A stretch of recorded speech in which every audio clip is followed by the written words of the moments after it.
चुनावों की सरगर्मी के बीच ये नारेबाजी और प्रदर्शन बिल्कुल भी राजनीतिक नहीं है। ये है कंपनी सेक्रेटरीज की पढ़ाई कर रहे छात्र और इंस्टीट्यूट ऑफ कंपनी सेक्रेटरीज यानी ICSI के मेंबर्स। इनका आरोप है कि 2013 में आए नए कंपनी एक्ट के लिए 31 मार्च को सरकार ने कंपनी रूल्स को नोटिफाई किया है। छात्रों और मेंबर्स का आरोप है कि खासतौर पर चुनाव आयोग की मंजूरी से लाए गए इस नोटिफिकेशन के नियम ड्राफ्ट से बिल्कुल उलट है।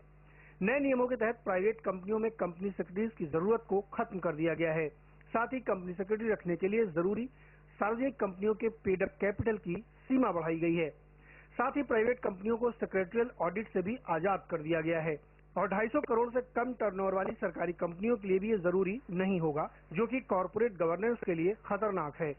प्राइवेट कंपनीज में कंपनी सेक्रेटरी का अपॉइंटमेंट खत्म कर दिया गया है। इससे क्या होगा, कॉर्पोरेट फ्रॉड जितने भी 2G स्कैम, सहारा, कोलगेट या और भी जितने स्कैम्स हो रहे हैं वो सारे प्राइवेट कंपनीज में हो रहे हैं, तो ये और स्कैम बढ़ेगा। कंपनी को चलाएगा कौन अगर कंपनी सेक्रेटरी नहीं होगा? सिर्फ सरकार क्या करना चाह रही है, एक पर्सन को अथॉरिटी बनाना चाह रही है और वो है चार्टर्ड अकाउंटेंट। एक रूल आता है 31 मार्च को ही रूल आता है रात में कि अब कोई रिक्वायरमेंट नहीं है कंपनी सेक्रेटरी की प्राइवेट लिमिटेड कंपनी में, और उसके दूसरे दिन मुझे नोटिस मिल जाता है कि आप यहाँ से फायर्ड हैं। हालांकि ICSI का कहना है कि उनके सदस्यों ने कॉर्पोरेट मामलों के मंत्री सचिन पायलट से मिलकर अपना विरोध जताया है और नए नियमों में बदलाव की मांग की है। सरकार ने उनकी मांगों पर जल्द कदम उठाने का भरोसा भी दिया है। We met the minister yesterday.